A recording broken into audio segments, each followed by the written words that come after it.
Brett Favre.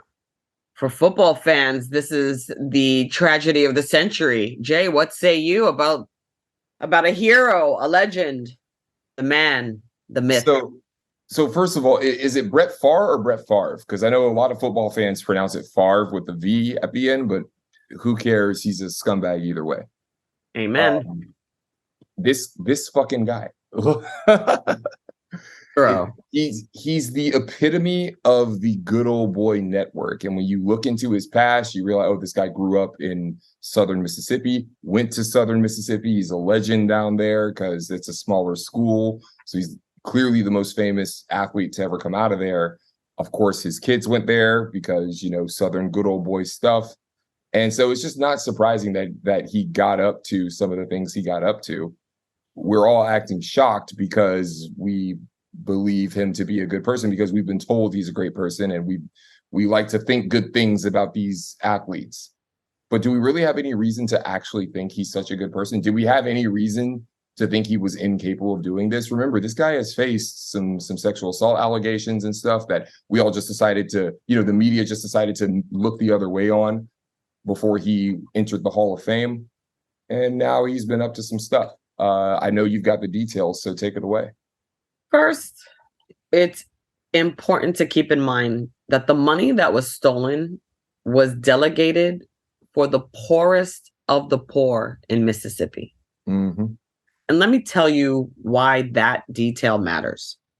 Mississippi is the most impoverished state in the United States. Mm-hmm. This money was stolen from the poorest of the poor in the poorest state in the country. The type of poverty that exists in Mississippi is not poverty that we are aware of in coastal cities. Poverty there is generational. 1 in 5 are poor, literally living in poverty and only knowing poverty because it has transferred through the bloodline. Mm-hmm. Having said that, what finally ignited a fire under this case, because this information was released back in 2020, I believe, was when this was actually first reported, but it got sidelined by COVID. The reason it has gained momentum again is because there's actually a recently filed lawsuit, I believe, by one of the co-conspirators. And that co-conspirator has given up a name. One of those names being the governor that allegedly conspired with your boy Brett. Mm-hmm. Based on my understanding of what I've read, this lawsuit has revealed a series of text messages between Brett Favre, the governor, and other parties involved in this fraud. What happens as a result of this fraud was that 6 people were arrested by the state auditor's office for stealing $4 million from a welfare program. Another $2 million is also in question because of a pharmaceutical company that does CTE, I believe, medication, and Brett Favre is involved with that company. I can't remember right now if he's an investor or a part owner, but he has some relationship with that company. Yeah, like that company. Or something. Yes, that company is under investigation for $2 million in stolen funds on top of the other $4 million.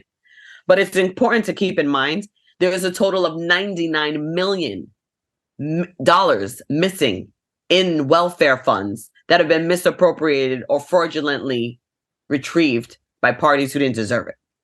$5 million went to the college, Southern Mississippi, where Brett went, and his daughter. So he is not criminally charged. He is only charged in a civil suit because they're trying to get the funds back from him. Part of the problem of his defense is that it's going to be very hard to say that he didn't know, because what the texts reveal is that he was very well aware of the fact that this was questionable at the very least. And the saddest part about it was that he was not concerned about whether or not law enforcement would find out. He was concerned about whether or not the media would find out. And they have texts that speak to that. Mm-hmm. In those texts, former Governor Phil Bryant has communications with him. And those communications reveal that even though the welfare program was under investigation by auditors, that Brett Favre pressured the governor to release those funds anyway. That's not all, though. It's not just a matter of them fraudulently or misappropriating funds. They actively wrote a grant that the resources for the grant was supposed to go to the poor. His grant, or whoever he wrote this with, who submitted this, wrote a grant saying, give us the money, we're going to build a stadium for the poor. Oh my God. So it wasn't just that he embezzled money or misappropriated money. They actively wrote a grant saying, if you give us this money, the reason you should give it to us is because we are going to use it for the poor. Mm-hmm. He didn't say, I'm going to build this volleyball stadium for my daughter at my alma mater. You said this in this grant application. Oh, the money's going to go towards the stadium, but it's going to go towards the stadium for poor people. Yes. And athletics. The director at the Department of Human Services, his name is John Davis, I believe, has confirmed that there is truth to the funds being misappropriated. And that the text messages and other communications confirm that. And not only does it confirm that, it has messages from Phil Bryant positively responding that he would make sure that these deals that Brett Favre was invested in happened. And remind us all, Phil Bryant is who? The former governor. There we go. And within, I think, days of his removal, days after he was no longer governor, he, I believe, accepted stock in the company that Brett Favre was pushing and received welfare money and did agree to accept stock in the company within days of leaving his role as governor. Wow. It's shameful. And I genuinely can't believe that we're hearing more about Kyle Irving than we are about this. Oh, Kyrie. I mean, sorry, Kyrie. There is no comparison with regard to which crime is worse. And even more shameful is that there is no disputing that Mr. Brett did this. Whereas our basketball player, he didn't make the documentary. All he did was post a link to it. Why is no one else involved in the documentary being held responsible for it? Why just him? Not the actors, not the director, not the executive producers. Well, the NBA can't do anything to those people. Oh, they can do something to Kyrie. I mean, some people are saying, oh, you got to take it down. I don't believe we should take down things that offend people, because what if someone's even if it's the case that someone's just doing a research paper on hate speech? Like, I don't believe that Mein Kampf, Adolf Hitler's book, I don't believe that we should ban that and you shouldn't be able to get it on Amazon. I agree. You know what I mean? Even if just for the case of like, what if someone's doing a research paper on that and you can't get the one copy that's in the library? Now, could it potentially radicalize someone? Yes. Could a potentially radicalized person go off and do something heinous? Yes. My partner, knows people who live near a Jewish synagogue that was shot up. But you always take that risk. That is unfortunately the world that we live in. And when you start trying to burn books, when you start deplatforming, when you start saying anything that offends anyone can no longer be on something, even if it's hate speech, it's completely heinous. I agree. You run away with it, and then eventually a different type of violent person shows up and tries to use violence to stop that type of activity as well. So that's just my 2 cents on the Kyrie thing. But let's get back to Brett Favre, because yes, the entire sports media apparatus, the larger journalism apparatus isn't covering it because they wanted to focus on the midterms. But sports media should still be covering this, and they were barely covering it in the first place because they got to show you your scores and highlights. But they're all over Mr. Irving. Because it's controversial, it's going to get clicks, whereas everybody knows this thing right now is everyone hates Brett Favre. Not everyone. To your point about Mein Kampf, I am also of the belief that all written word should be allowed to exist. no human thought should be inhibited. Having said that, there's a responsibility that comes with these things, and just finding that balance is not always the easiest thing to do, but it's not always the hardest either.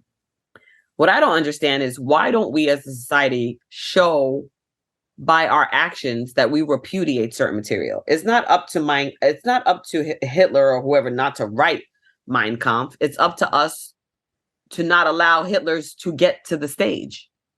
Why do we keep making psychopaths, immoral, unethical, dumb, insidious people successful, rich, and famous, and then give them power to do things to us? The logic is inconsistent, if not deadly at best. The same people waving to the Queen are the same people walking in Black Lives Matter. You kidding me? This whole planet's schizophrenic. It is one big mental institute. We're all running around like little patients thinking our reality is the real one. No, it's not. Because there's no reason that man shouldn't be humiliated and not able to show his face anywhere for stealing from the poorest of the poor in the poorest state in the entire country. Thank you. It's the poorest state of the entire country. If you are on welfare in Mississippi, you are poor. Literally dirt poor. It's shameful. And I don't understand why as a society we've accepted this. Yeah. But I think Brett Favre's out here making excuses, and people are going to make excuses for him. And it's just going to turn into a culture war thing where certain people are just going to support Brett Favre because Brett Favre supported Trump. And, the media's lying about him and he didn't do those horrible things. It's easier for people, especially if you're poor and you're white and you like football and you're in Mississippi and Brett Favre is your hero. It's easier just to believe that the media, the woke media, the leftist media is just making up things about Brett Favre. It's shameful. This is a country that claims to be Christian. This is a country that claims to have values. This is a country that claims to have some type of moral high ground over other countries. And you're telling me we can't agree on the fact that all the citizens in this country should have water? We can't agree that every person in this country should have at least the very basic means. The fact that all of us can even walk past one homeless person is proof of our sickness, let alone millions. The fact that we can walk past one child in foster care, don't tell me we love one another. Don't tell me you're a Christian, you're a Muslim, you're this. You're not anything. You just like talking about it. Seriously. How come all the pro-lifers aren't lined up at the orphanage? The orphanages should be empty if people are as Christian and as religious as they say they are, and as spiritual as they say they are. Precisely. You'll empty a shelter, a cat and dog shelter, before you empty an orphanage. Oh, yeah. I've heard that because we don't even have enough orphanages, that foster care kids and kids that otherwise would be in orphanages, some of them are getting put in juvenile hall. That's shameful. That's shameful. Why is that acceptable? Why is it the only time anybody cares about anything is that when it happens to them or their child, and then all of a sudden they're ringing the bell that everybody should care? Well, you didn't give a shit about anybody else. Why do we always only find empathy after something happens to us? We don't all know that what that man did and his co-conspirators is wrong. We don't all collectively agree that stealing from the poorest of the poor is wrong. We can't agree on that. Then we can't agree on anything. And who are we kidding then? That we can't agree on anything. Yeah. I mean, there are people, if Donald Trump says the sky is not blue, the sky is actually green, certain people are going to be like, you're doggone right, the sky is green. Trump said so. I don't know what to tell you. Although his luster is starting to dull, it was a pretty lackluster Trump announcement for a presidential run, don't you think? None of his family was there. That's because the media didn't cover it as much, because Rupert Murdoch has already told Fox News it's okay to switch up on Trump. Here's the thing. Oh my God, switch up is an understatement. Do you know that on one of the newspapers, literally they posted it at the bottom of the cover of the newspaper in a banner, not even an inch high, and all it says is Florida man launches presidential candidate. The New York Post. Oh my God. Talk about shade. Florida man launches presidential campaign. You're a footnote. They want DeSantis. They're making it very, very clear they want DeSantis. But guess what? If Trump is a narcissist, he's an attention whore. He can't stand the idea of DeSantis not coming to him and kissing the ring. And he can't stand the idea of DeSantis being more popular than him. And guess what? MAGA is a cult. And I don't think they should be underestimated. They're not done yet. No, they're still. These people were just climbing a building, less than a year ago. Let's not start getting too excited. Yeah, this is not some small cult. This is not some fringe ideology. This is the overwhelming majority of the Republican base. This is about 30% of people who actually show up and vote. They will vote for Trump regardless. They will show up if he's on the ballot. And if he tells them, hey, F Ron DeSantis, vote for me, they will. I don't know if Ron DeSantis actually can win enough states in a primary to beat Trump.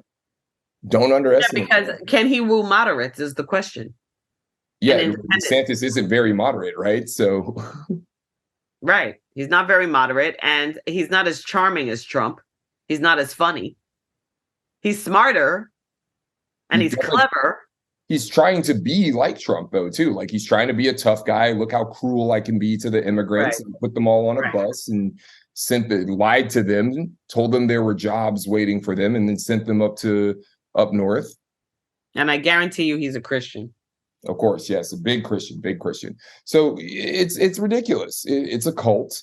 And, back to Brett Favre, that cult is going to support Brett Favre under the same kind of cult-like circumstances. They have a cult-like reverence for Brett Favre. That's their hero. And Brett Favre likes Trump. I like Trump. Brett Favre is great at football. I like football. Brett Favre's white. I'm white. I don't think Brett Favre can do any wrong. Well, that's sad. And I think to myself, imagine if LeBron James was involved in something like this. They'd be dragging that man up and down the street like he murdered 20 people. And it's shameful because this guy theoretically could have economically. The people who needed that money and didn't get it.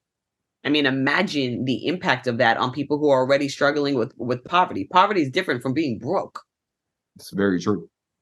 And it's hard for us to understand it as Americans because most of us are not exposed or around extreme poverty. Yeah, you'll see a homeless person on the street here and there, or even homeless areas, but you're not really exposed to extreme poverty. And when you see it, it's jarring.